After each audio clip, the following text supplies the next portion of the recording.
Hi, Pat the Podcast Editor here.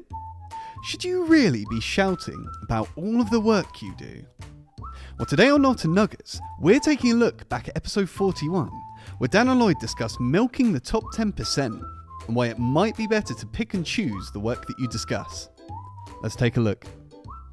What on earth is milking the top 10%, Lloyd? So milking the top 10%. So a lot of businesses work with a load of clients and say, look at all this work I've done with all these clients. Whereas we have always had the thing of, let's not shout about the things that we don't want to do more of as the business grows in the future. So, you know, when we worked with Kent County Council, we then weren't shouting about like a little bakery we worked with down the road from us, because it's like, we want to be portraying that we work with credible clients like Kent Council. So we're talking about that.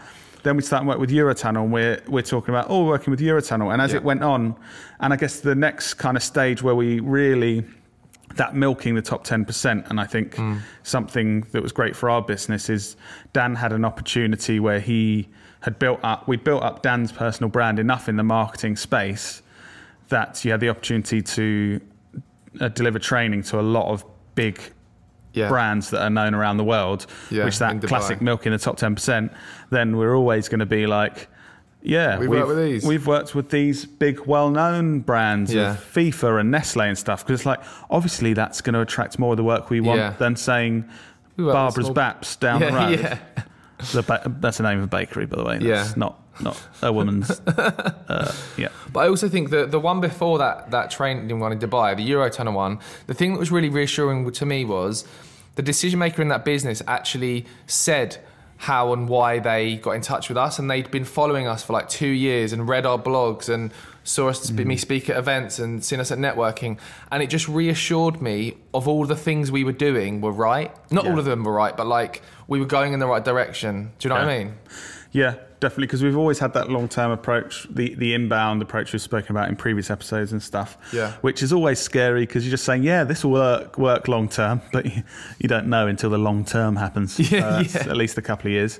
But that was really a sign of, oh, wow. So, and that was the first stage. Like, these massive worldwide brands want training from you. Yeah. And the second thing was you doing it and getting great feedback, and then us going, we're good enough to give great training to... Like, I remember milking the head of digital at FIFA, who was in the training. Oh, while you're milking him? No. Milking his testimonial. Oh. Milking his what?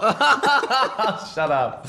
He wrote us a testimonial saying how brilliant it was, and I milked the testimonial. I remember in Dubai milking this guy. So there you have it. For more on what you should and shouldn't be shouting about, as well as tips on how you can grow your business, why not go back and give episode 41 a listen? And we'll see you next week for another Knowlton Nugget.